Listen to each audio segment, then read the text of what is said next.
Good morning, everyone. Y'all see the look I got on my face, right? Yeah, I know. I want to do something a little bit different this morning. I don't even want to get into the whole blase and do the small talk. I just want to cut right down to it. I'm going to do something different. Today, I want to share some of my past failures that I've had. You know, because I don't want to just be the type of person that's going to talk about, all the great things that happened, all the great accomplishments that I've done in life, to make it seem like my life has been just a perfect wave of good luck. You know, I'm going to talk about some things that, some areas where I fell flat on my face. And I got three of my past failures that stick out the most in my mind. So I just want to go ahead and just share it. Starting off my senior year in high school. And I'm pretty sure that it's a lot of my teammates didn't even get a chance to get my side of the story. Didn't get a chance to get the whole backstory of the situation. But I'm going to go back to my senior year in high school. My senior year in high school, I've turned in my pass and quit my varsity football team. Yeah, I know. I want to give y'all the whole backstory real quick as far as everything that's led up to that. Now, that summer, it was the summer of June of 2005. That summer going into my senior year, I ended up getting injured at the UNLV football camp. And come to find out, I had partially torn a ligament in my leg, in my knee. And it wasn't an ACL tear, it was more of like the PCL tear. It was like the opposite ligament that was, the opposite of the ACL ligament. So I ended up partially tearing up that ligament, right?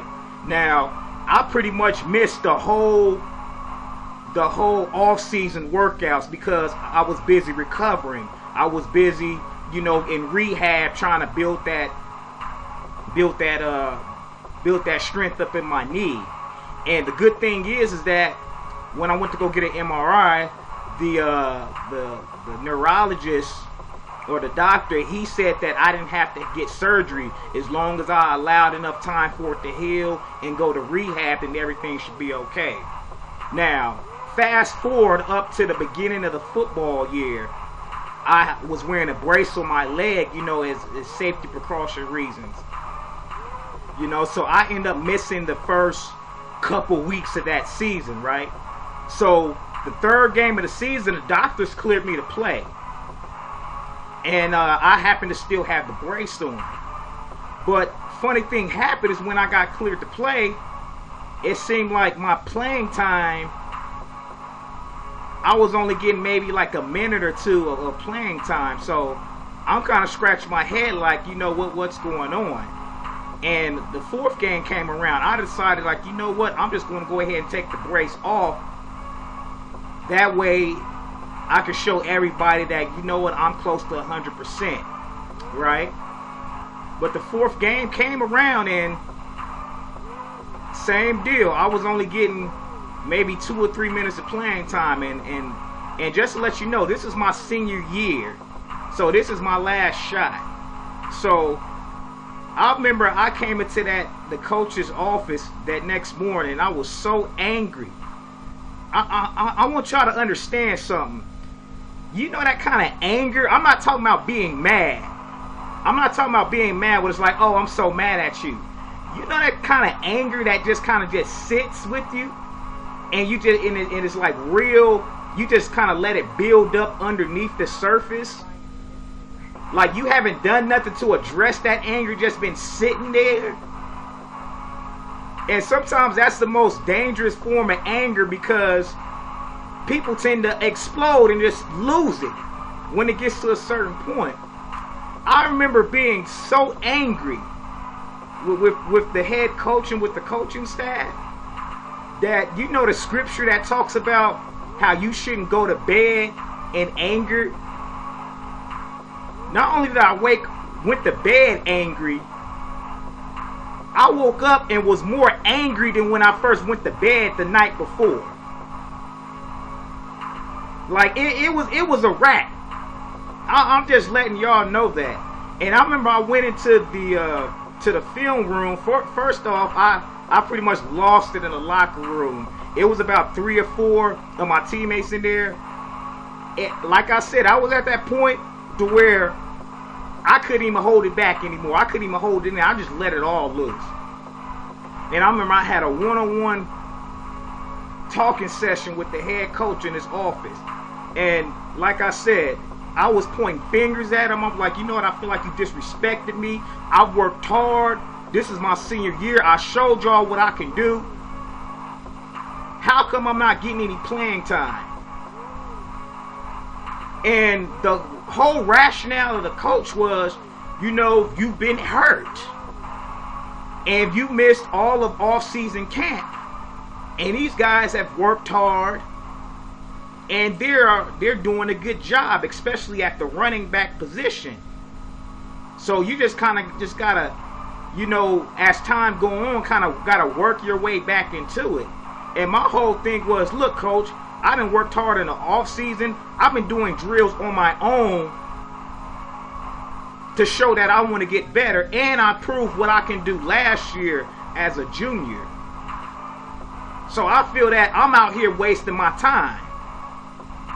So I was so dead set to turn in my pass in that day, you know, but I never forget the last few words that he said.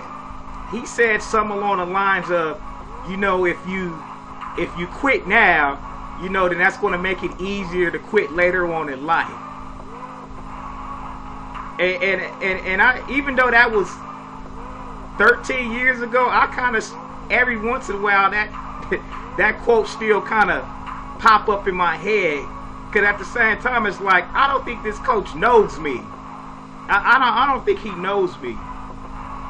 Like, you ain't gonna ever worry about me quitting later on in life, because I'm not that type of dude. Now, to fast forward, the team ended up going 12-2. They were state runner-ups. They ended up making it to the last game before the state championship. They ended up having an excellent season, probably one of the best seasons in Cimarron Memorial history. Well, people ask me, like, Omar, do you regret quitting the team? And I still feel the same way that I did 13 years ago. No, I don't regret quitting the team. I don't regret standing up for myself. I don't regret feeling that I've been disrespected, you know, feeling that I've been looked over because of my small stature. You know, people kind of tend to think that you're not as capable as other people. They're not as confident in you, even though you've proven time and time again that you're just as capable, if not more capable. So if I would love to kind of have a sit down with Coach Smeltzer.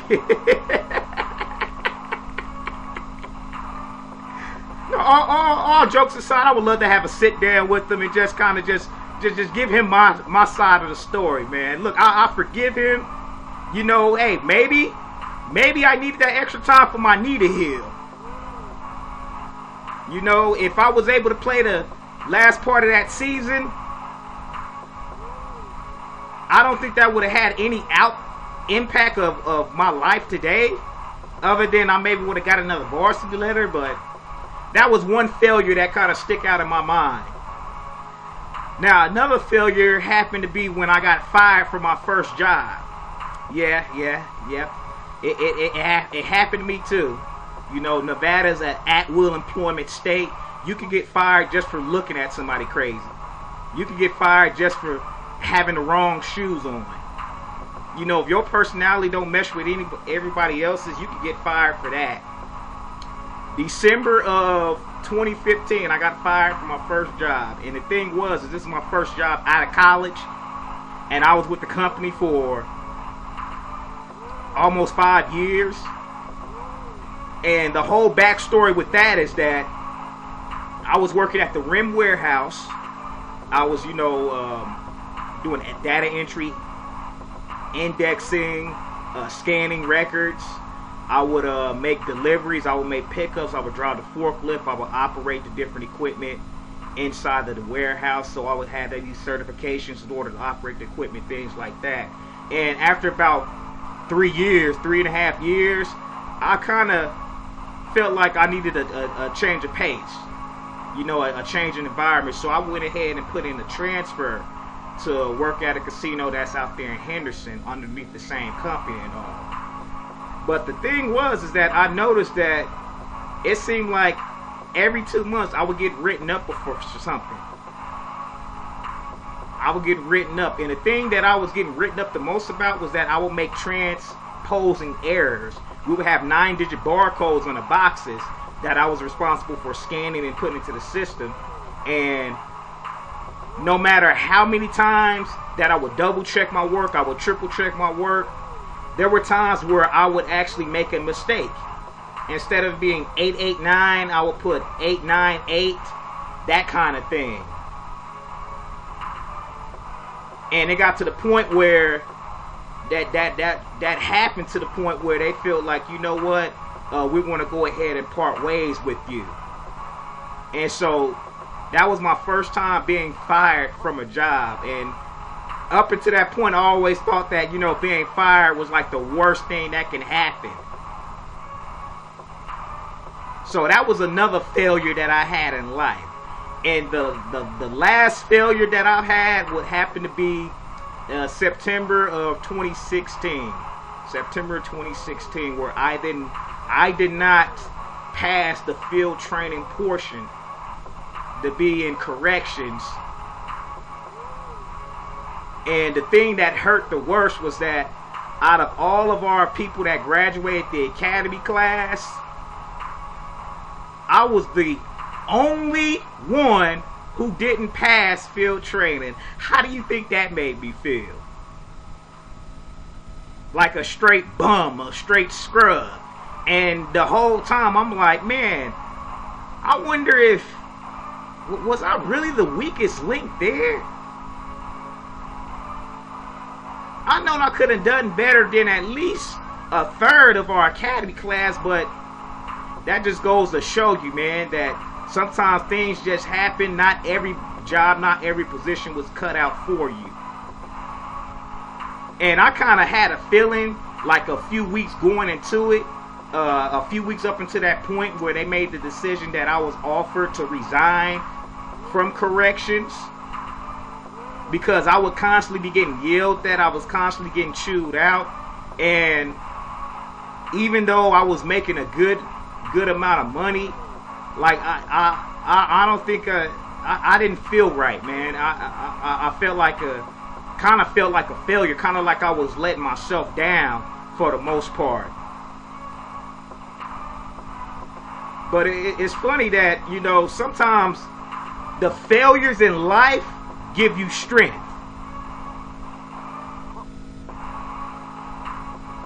The failures in life, it does give you a certain amount of strength to continue to go forward. Now I know what Michael Jordan felt like when he got cut from his varsity basketball team his sophomore year. I know what he felt like now. Even though I don't like Tom Brady, even though I pretty much can't stand the Patriots, the Deflategate Patriots, right? I have a certain amount of respect for Tom Brady because I know how he felt when he was drafted in the 6th round in the NFL draft. Even when he talks about it today, it kind of brings a tear to his eye because he felt like he was disrespected. He felt like people didn't give him the credit that he deserved. And it's like, dude, I feel you, because I feel that same way at times, especially throughout some of my failures in life, that I didn't get the credit that I deserve. And you see what, even though Michael Jordan got, for all those Michael Jordan fans out there, even though he got cut his sophomore year, you see that what happened from that point on, right? That just turned him into a savage. Now we know Michael Jordan as the GOAT. He is a savage of all savages. Yeah, not every coach is going to like you. No matter if you're the superstar on the team, if you're an above average player, or if you're one of the scrubs on the team. But I didn't play ball. I didn't play high school ball just to have a jersey. Just to get a varsity letter. I played because I wanted to be one of the best ones that came out of that program. That's real talk.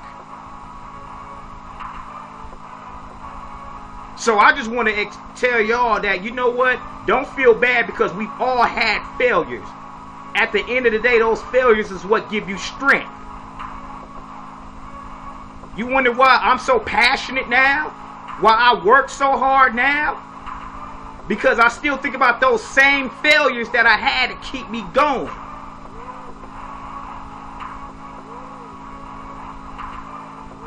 Those failures gave me gave an edge to me that I know that I didn't have years ago.